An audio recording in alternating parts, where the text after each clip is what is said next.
Hello everyone, welcome back to my channel. Today is a very special episode because we have an amazing guest, Alejandra Reynoso. Woo!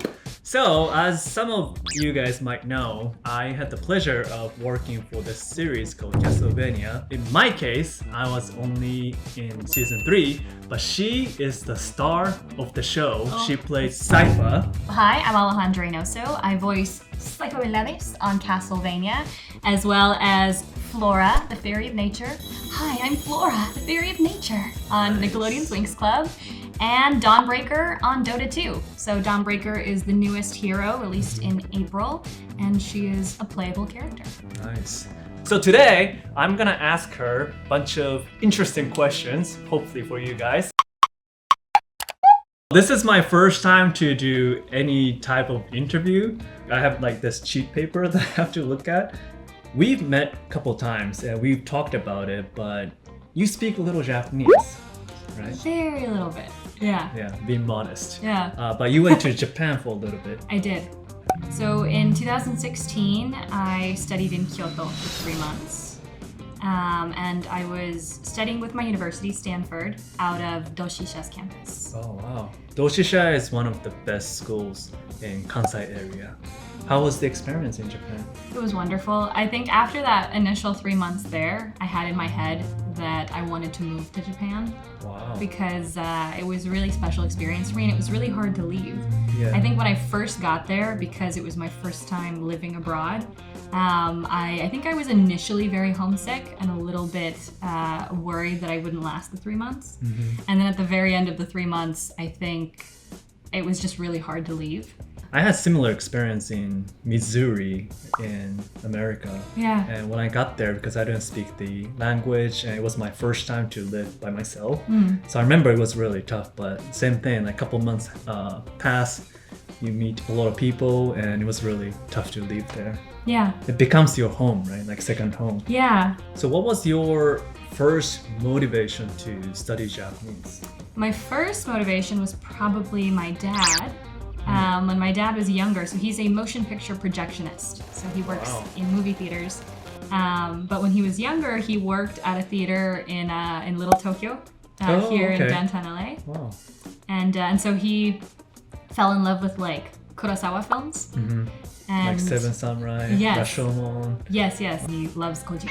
And, Right. Ghibli? No? Yeah, Ghibli as well. Ghibli Yeah. was a big one. So actually one of the theaters he worked in when I was growing up, every once in a while they would get Ghibli films in Japanese with subtitles. So he would be babysitting that day and I would be with him at the theater. And I would get to watch Ghibli films all day. And so when I was in college, I had the opportunity to actually study and I already had an interest. So. Yeah. Are you still studying it or? Unfortunately, no. Unfortunately, the last time I studied was in 2016 when I was in Kyoto. Mm-hmm. But you still remember a little bit.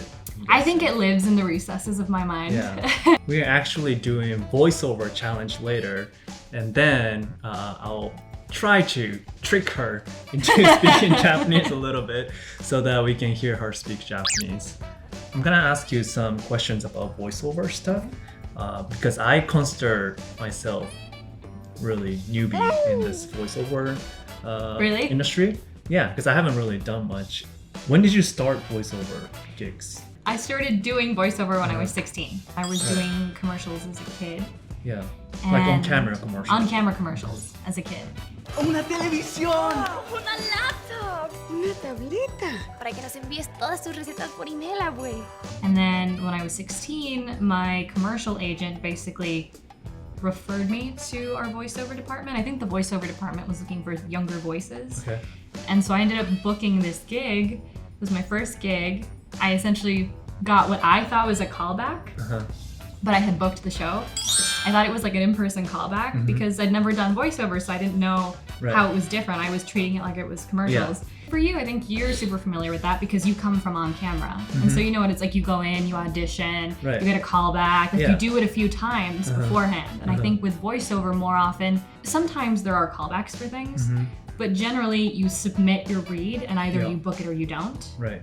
There aren't so many Castlevania rounds. was like that too. I remember my audition, I was actually in China filming something. Yeah. As soon as I got back to LA, I recorded just really quickly and submitted.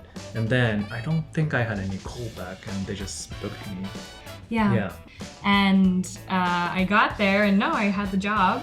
Troy Baker was playing my dad. Oh, that day? So he was in the studio? Yeah, Oh, wow. for this episode because it's prelay, so it's not dubbing, it's original animation. Yeah. So you get to go in and, like with Castlevania, we went in first and laid down the performances, and then they storyboarded and animated to that afterwards. Right.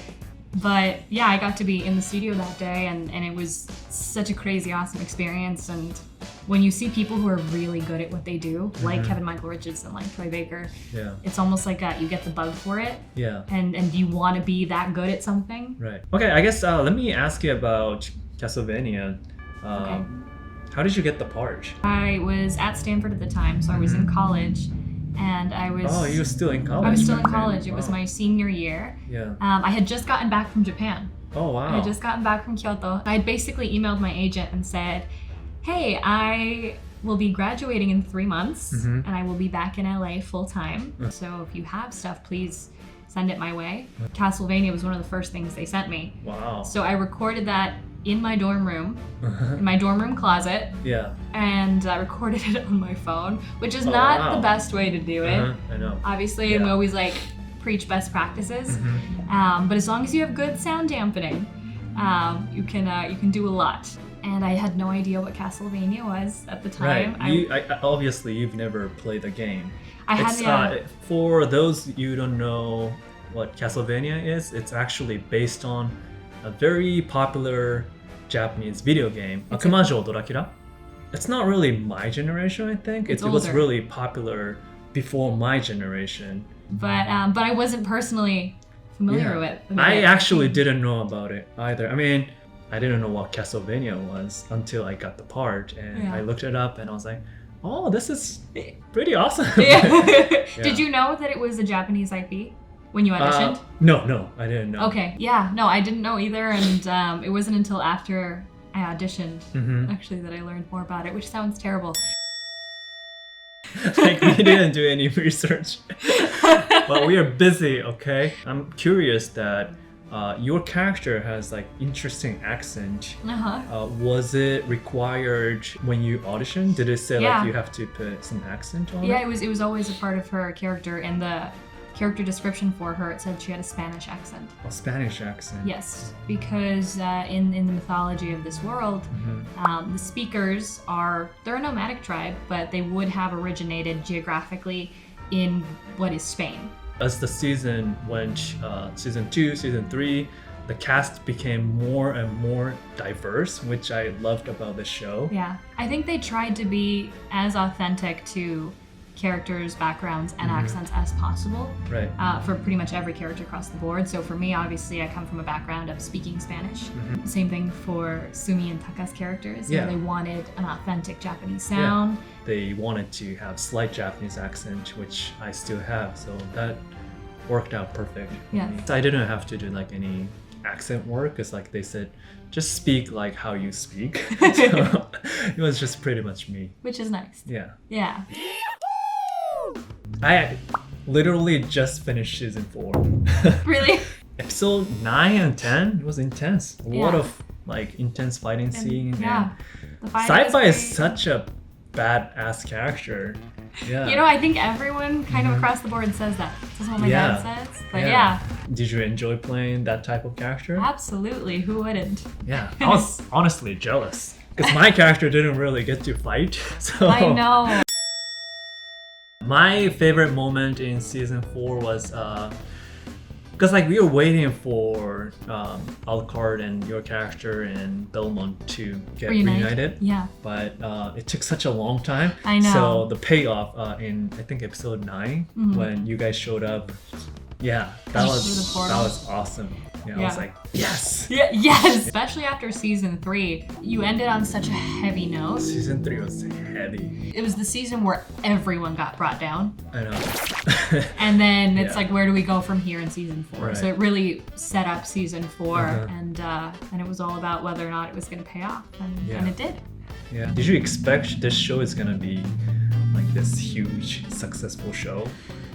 I mean, you never expect that, right? Just as an actor, you want to work on cool projects and you want to do good work and you hope that things are received well, but you never know. Yeah. And I think my husband one day was just on Reddit and saw Castlevania fan art pop up and people commenting on it and talking about it, and he shared it with me and he was like, Ale, I think this is a big deal. Like, I think people like this. Yeah. And I was like, really? I always watch Japanese anime a lot, but I haven't really watched many American animated shows since Dexter's Lab.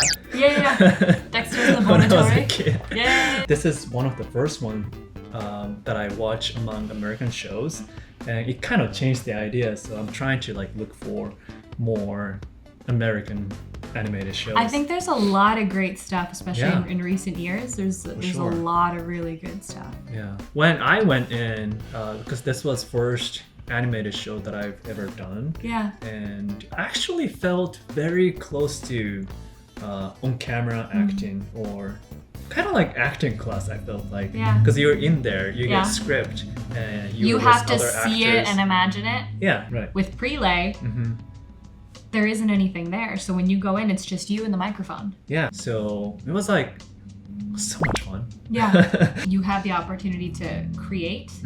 And it's something that, you know, our director and our compositing director on the Sam and Adam Dietz we're talking about, the Dietz Bros. Yeah.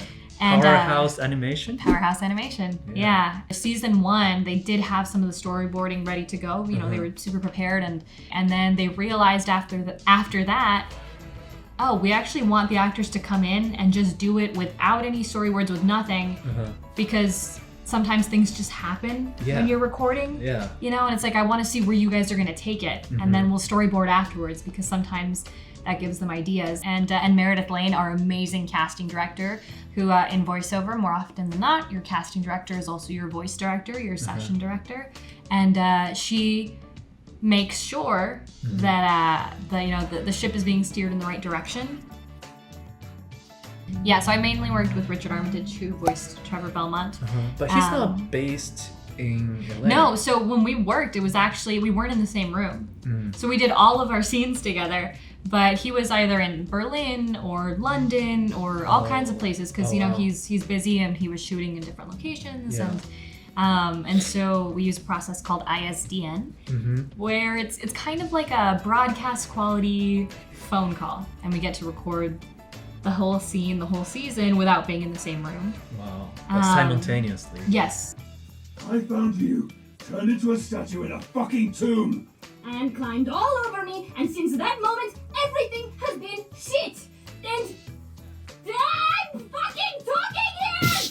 Their dynamic was so special and so specific for the show, and there's a lot of banter back and forth. They wanted us to have as much connection as possible. In season 2, there was an episode that we got to record in the same room, and it was all three of us. So it was James, who voiced Alucard, it was Richard, who voiced Trevor, and myself. There's definitely a scene that wasn't scripted. I think it was the part Alucard flips off Trevor, like he gives him the finger. James in the studio actually gave Richard the finger as part of it. They were just kind of joking around, and so he just tossed in an ad lib, and Sam loved it so much he kept it in. Oh, wow. This whole show has been such a blessing, but definitely getting to work with such talented and creative people, and also just the whole group. It's such a good group. So as I said, I just finished watching season 4. I guess it's done, right? Castlevania. Well, this arc is done, but there is a spin-off series. So Right. now there's a time jump, and we're getting a new Belmont. Right. Yeah. Is there like anything you can talk about? Are you gonna be in it, or is there anything you can talk about? All I can say is what Netflix has said, and that's that there is a spin-off coming. Yeah. And it's a new generation of Belmont. This is Trevor and Sypha's descendant in the distant future. In terms Sounds of like you might be in it. time of, I mean, it's hundreds of years in the future, Toru. Right, Like, but I can't say anything about flashback. it. I'm not getting in trouble. I'm saying nothing. I'm only saying what Netflix said, that there is a spin-off coming. Okay. Yeah. Do you know when it's coming out? No. I have no idea. Yeah. Yeah. I'm just trying to trick her into slip in something like new information, but I guess it's not happening. I guess it's not happening. Trying to get the scoop here. Yeah. I'm gonna get an angry email from Netflix. All right, so thank you for answering all the questions. That's it for this interview part. But we are gonna be doing some interesting voiceover challenge. Yes? Are you down? I'm down. I'm scared, but I'm down. So Yes. stay tuned, please. Please. Okay, so we are doing voiceover challenge. I prepared some anime characters. I am still a beautiful woman. Yeah, whatever. 僕のケーキが美味しいんですって So your Japanese is really good. そう、破壊を好む神。Hey everyone! But why do I need to slow down? Why can't you just speed up? Care to go up against my hammer? You got the Parch. That was amazing.